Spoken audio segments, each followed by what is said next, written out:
Good afternoon, everybody. My name is Jake Swarthout, and I'm here to give you a little presentation on chronic wasting disease, or CWD. Chronic wasting disease is a deadly illness in the white-tailed deer and other members of the deer family. Chronic wasting disease, or CWD, is a fatal disease that kills all the deer it infects. This disease has been detected in Missouri and is slowly making its way across the state. This disease is a serious threat to Missouri's deer population. Missouri has a very high population of deer hunters in the state that rely on the venison that the harvest provides.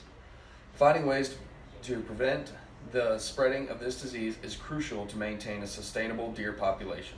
The Missouri Department of Conservation is working with conservation partners to find cases and limit its spread.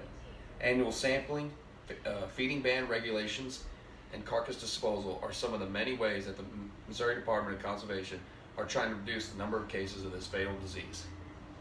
Every year, the Missouri Department of Conservation set up a mandatory CWD sampling stations to test deer that have been harvested in the CWD management zone.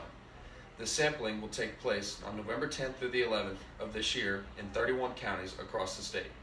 These sampling stations increase the number of tissue samples to test.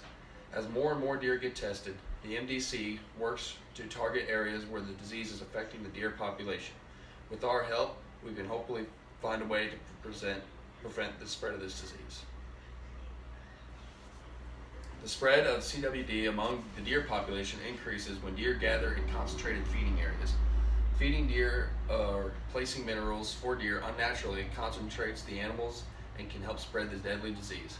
The MDC has instituted a feeding ban for the countries in the CWD management zone.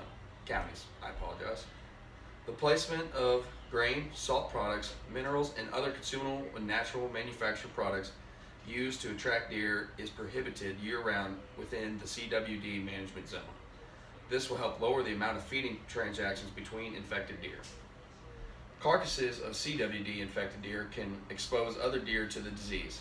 Long after infected carcass remains decomposed, the soil that remains can stay infectious, possibly exposing other deer to the disease. The MDC recommends disposal of carcasses of an infected deer by either placing it in the trash or landfill or burying it on site. These methods are the most effective and efficient way to help prevent infected deer to spread. The spread of CWD is making Missouri deer population take a turn for the worst. This disease is causing Missouri whitetails to suffer an excruciating and wasteful death. The MDC is doing all that it can to reduce the amount of cases found in our state. With the help of conservationists and ethical hunters around the state, we can hopefully find a way to control this deadly disease. Thank you.